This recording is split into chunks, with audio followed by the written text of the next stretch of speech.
can you do to raise the likelihood of you getting the work done? Today, what I'm going to do is I'm going to explain to you why founders fail at this. What's that force that's sitting underneath that's forcing them into the wrong decision? Figure out what is the thing that you want to do, how do you set it up so that you can actually do it, and then execute it day after day, week after week.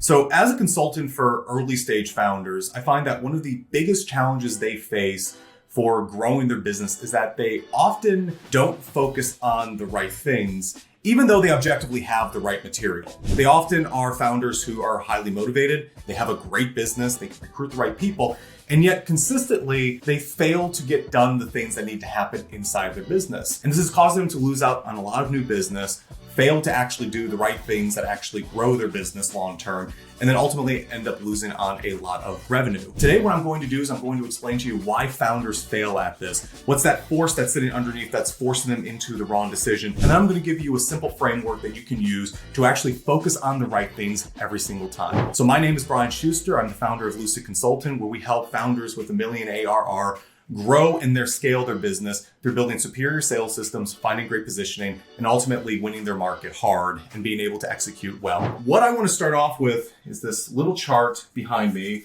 to explain two elements of how work gets done. What I'm going to focus on this part of this is I want to focus not on what the most important work is, but your likelihood of getting work done. And on the bottom here, we're going to talk a little bit about urgency.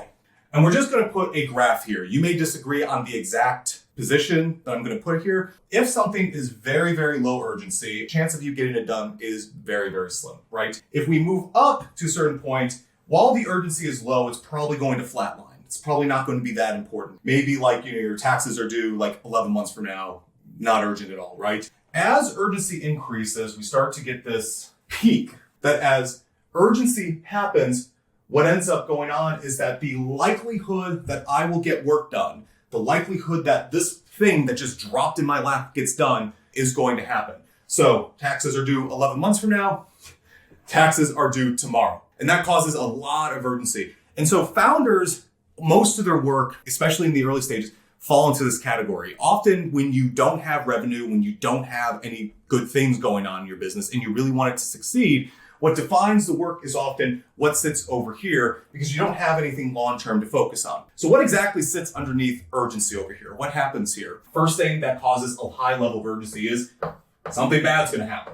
So down here, 11 months from now, taxes are due. Nothing bad's going to happen. It's due tomorrow. Something really bad's going to happen. This could happen in other areas too, right? I have a sales call today that if I don't nail that, I'm not going to be able to make revenue for my company. I got to hire a person because I have to backfill an operation person who's just left. I really need that. That's the something bad will happen. There's another form of this, right? Which is the opposite. Something good will happen. If I go to the sales call today, something really good will happen. I'll grow my revenue. I'll go and find some new idea. There's some new tech that just hit the market. This is really common, right? So the likelihood that I'm going to get that work done is quite high. Third thing that's often really common is that someone needs it. And for you folks who've ever worked in customer service, you know exactly what I'm talking about. It may not be important, but somebody really important just came to you and said, it's an emergency for me, so I'm now conferring it onto you. Something needs to happen, right? To them, it's something bad will happen. But to me, it's somebody needs this. So that can go and raise the urgency up to the side. And so the likelihood that it's going to happen actually increases. So what exactly defines non-urgent work, right? If we define what are the things that sit over on this side, what are the things that sit over on this side, right? At the very top, you got bullshit. And that's a category of work that is not urgent and is just going to sit off to the side and it could never get done. And if it doesn't get done, nothing bad ever really happens, right? It never raises to the level of urgency. You have things that I'm just going to call admin tasks, or maybe these are operational tasks, right? Where for the most part, they sit on this side where never really that urgent. If you delay it long enough, it will become urgent, right? And once again, we're pushing on this side of the curve because somebody needs it or something bad will happen.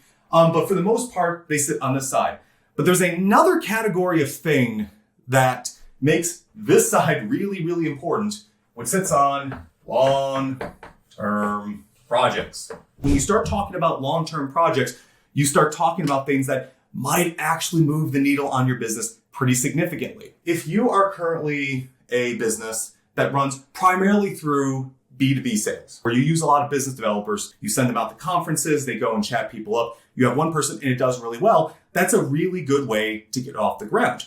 But you may know as a business, something really good will happen if we go and build up our social media profile. The difficult thing about this is that those things almost never end up on this cycle, but they are also the things that will dramatically improve your business. You having one great BDR who's able to go out there and sell will never compare to a social media account that has 100,000 followers that's driving thousands of people to your website every day or maybe week. The problem is it never rises to this level. As a founder early on, you have to develop a way to get the non-urgent work done, because you're never going to wake up in the morning and go, I need to write 3 blog posts today so I can put them out on my website, because you're never going to feel these normal urgencies usually, right? This is where this can flip, right? Maybe early on, you get really excited about this, right? You raise the urgency because something really good will happen. But over time, you decide, okay, well, we need to invest in the tech and we need to go and look at this and, this didn't work out as well as we hoped. All of a sudden, the urgency starts slipping, right? We start heading this way. And eventually, the really big project over here that ended up being something we thought would be important starts to slide over here. And 6 months from now, we're like, hey, what happened to the AI initiative? Oh, well, it didn't really quite work out and things like that. Truth is, you didn't execute on it. But now it's over here and you just wasted everyone's time. What can you do to raise the likelihood of you getting the work done? So for me, this often comes down to a really simple framework to figure out what is the thing that you want to do. How do you set it up so that you can actually do it and then execute it day after day, week after week? On the left side, I have the different steps. And then on the right, I'm going to have a little demonstration about what this really looks like. So first off, you have to actually pick out a goal of what you want to do. When you live in urgency mode, right, where you're just doing whatever feels good or whatever is going to be really, really bad, you can rely on other people. But if you do something that you know is good and there's no urgency, you have to set the stage. You have to know exactly what you're going for. So let's say I'm dealing with a founder. They have a great brand, but now they have decided we really want to become an education hub for our industry. They've defined a goal of where they want to get to, right? Where they go down the line, you can imagine they have their website now that has tons and tons of different pages online. And this leads to more leads. So you can understand, okay, well, we got to go and have all these blogs and we want to go out there, right? But now that we've defined a goal, we have this goal, right? We know where we are today. We have an empty blog, or we don't have a website that's converting for that. So next, we need to figure out, well, how do you actually get there? So that's when we actually break down what we do to get down to the step. So we may do research. And honestly, this is one of the easiest things you can do, where read books, look at your competitors and see what they did, look at the best in any industry and figure out what they've done. And you may go and say, oh, that's interesting. There seems to be some number where we need 300 articles, right? Or something like that. And again, if you're playing in a competitive industry, that may be the number you need to hit, where it's like, we need to have 300 articles before SEO really picks this up, which means that in a year, if we want to be there, we need to be writing like 1 article a day. You need to have things that not only are you going to bring people to the website, but you need to understand how are people going to convert when they come onto the blog, right? When they actually get into that blog and they start going through articles. You might do some sales funnel work, maybe some website optimizations. You have all these things that you know, okay, this is what we want to do, which means that we're going to need certain resources, right? There's probably going to be another person here. They got a little pencil because they are a writer. Or maybe you find somebody internally who is already pretty good at that, right? And you retrain them.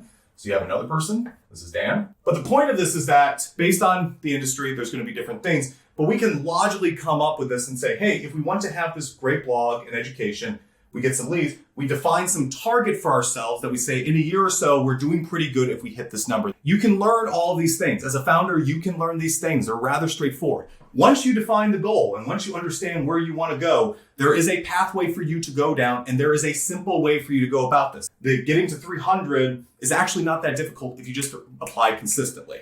Now, when you actually do the breakdown and you actually know, okay, here's what we need to do. We want to have 2 writers. They need to go through some training. Then they need to actually write 5 articles a week.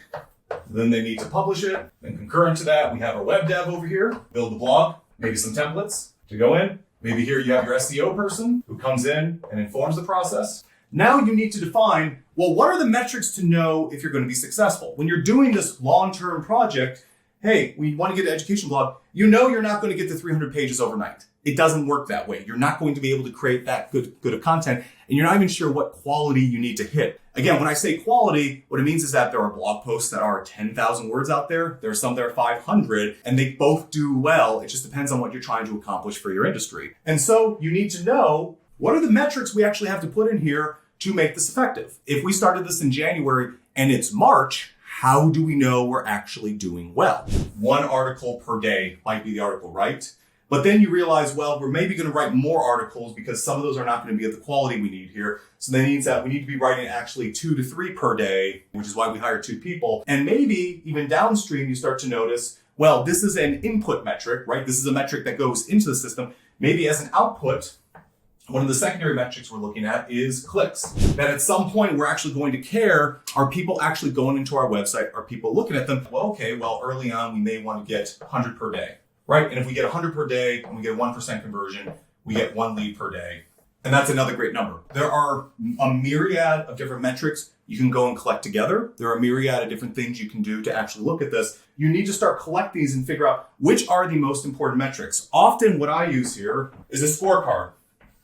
And this is something that I've used in almost all of my startups that I've worked with. It's been one of the most effective tools. When you don't have a super complex system, you can maintain a manual scorecard. You can go and look and say, okay, well, we know we need to be writing 5 articles, about 5 articles per week. And maybe upstream, we know we want to double that number, right? That we want to have extra articles. We want to experiment with stuff. Are we hitting that goal? Then downstream, we look and say, okay, are we hitting this average 100 clicks per day? Are we getting 1 lead per day? And as you get closer and closer to your end goal, you want to get closer to this point, but you start tracking that from day one. Even if it's a long-term project where you know it's going to take you a while for the system to go in, you want to know what those metrics are because that's what you're going to be tracking and that's what you're going to be looking at. Once you've looked at what metrics you have out there, you then want to look at the tools that are going to support this. Great. Well, we know we have people. We know there's some training to go through. We know they need to write articles. We know they need to publish and they don't need to go onto a website. What's actually going to support that, right? And people miss this aspect of it because they're focused on, well, if I hire a writer, they should really have their own system, right? And that's true, right? If you hire a writer, you should have them inform your system and should tell you what to do. But you need to know what that actually looks like. When you hire them on, hey, you need to produce articles and they're going to be at a certain quality and you can use whatever system you have. But I need to know how these metrics actually get into the dashboard. Common example, you have 2 writers. They're both doing really well and they both publish and you don't have any insight into that. And all of a sudden you're noticing, oh, we're only publishing about 3 articles per week. And now maybe that actually is the real number, right? You thought it would be 5, but it turns out you can only get the quality you're looking at for 3. But maybe you go back and realize, writer 1 seems to be producing way more than this other person over here. I wonder why that is. And sometimes there's a good reason. Sometimes there's a not so good reason, right? But you need the system to know, well, okay, show me your writing. Right? That's a common thing you'll do, right? If you worked in a factory and somebody said they had a production issue, right? They're not producing your widgets to your satisfaction. You go and say, okay, well, show me you producing widgets, right? Often you find errors, you find issues. You might go and say, I can't decide what the issue is, but now I know what you're doing. So I know that the issue exists elsewhere. What you need to do is you need to find what's the tools they're going to be using to complete the work. By the time you actually are producing an article for edit, it's like, well, we need to go and review what these look like. You have a blog where you actually go and send these out. So you don't say, oh, we have a CMS over here. We're using WordPress. So when an article gets produced here, we know it needs to get published and sent for this particular time. And there's all these additional things we have to fill out due to the SEO. So we know where that system is. But you have to go through and define what these systems are. There's often an objection here because you say, well, you want to get into micromanagement and you're worried about, well, I don't really want to get that deep into their work. And it's like, that's fine. You don't have to actually get into the work. They ultimately own this at the end of the day. The system they use to get this down impacts them as much as it's going to impact you. So everyone should be able to sit down and go and say, okay, this is how the work gets done and this is where it happens. So it is better to know ahead of time what people are going to be using at each of these steps so that when something goes awry, and it will, you know where you're actually looking. Because metrics without the tooling means that you actually can't see it. The metrics are wasted. So you're at the final step. You need to now go and actually schedule these things. Most early stage startups are used to the process of just doing work whenever it needs to get done or not having it or letting people run their own schedule, which can work for certain people. If they are incredibly high performers and they handle that, that might be fine. But as you get bigger, as you start to scale, as you need to know this is happening consistently to get this work done, you know there's going to be times where you're going to have to interact. You want to go and make sure that there is some schedule where these things are happening. Every single one of these steps. I need to write 5 articles a week. We can break that down. I need to ideate on this. I need to come up with good ideas. We need to pick the ones that actually work out. We need to then go and actually write the articles themselves. We need to write the draft. We need to format it. We need to do all the good SEO goodness to make sure that this is quality, that it has good images, has all the different things. And it is way easier to do that if you know you have a weekly time to do this. If, say, for example, you just go in and say, we're just going to start writing articles, and all of a sudden the urgency starts to slip off, right? That's the nature of these things. Eventually the urgency is going to go off, the CEO goes off to this other thing. And so it's like, well, if we don't ideate this week, that's okay, right? All of a sudden you start to lose a step. Quality starts to go down. You may not publish as much as you're looking for. And all of a sudden you're starting to fail at this point. So what I always say is you need to schedule those key points in. If they're not going through that step, you all of a sudden, and you have a quality issue, you're going to have to go and do this later anyway. If you don't start with it, you're eventually going to have to end with it on less favorable terms. Even though you as a founder are not going to be involved in this process, you are still responsible to make sure the metrics are going the right way. We've defined what we need to do. We know how we're tracking it. We know the tools we need. We know the schedule. Now it's time to execute. And really this bottom here should look like a loop, right? Because when you first set this up, it is always going to be a guess to some level. You're not going to get it entirely right. So when you execute, things are going to get messed up. That's just the nature of things. And it may not be anyone's fault, right? You may decide 5 articles per week, but all of a sudden your people come back to you and go, holy shit, I was writing for like 50 hours this week, boss. Okay, so we said 5, maybe that was too aggressive. We're going to backtrack this here and we're going to say, let's try to get 2. This is a conversation. This is a conversation about the system. And you guys are not trying to point fingers. You're not looking there and saying, you didn't do this work or I didn't do this work. You're saying, here's the system we have in place. Here's this joint goal we're looking at. Here's the target and scores we're trying to do. What needs to change in the system to be able to hit this goal? It's only if you have a schedule down where you consistently come and talk about this goal that you can go through the execute process, go and review, kick it back, and go through this process. The end goal of this for any founder is that the founder puts the system in place, watches the metrics to make sure they're going the right direction, and slowly lets go. Maybe they don't need to be there every week. And they start to take ownership over this process, and they can start to make changes and tweaks and start to talk to you about this, and the system starts running. When it really starts to hum is when you get to the end of this process, you actually get the 300 articles, and it all happened consistently over time. Really, the end goal of this is that if you want to go and actually get something done, these are the steps you're always going to have to go through. And it doesn't matter if you're talking about building a website, doesn't matter if you're trying to make a big change inside of your sales organization, doesn't matter if you're doing an operational improvement. You're always going to have to go through these steps so you know how things is actually done so that you can actually build a system that runs on its own.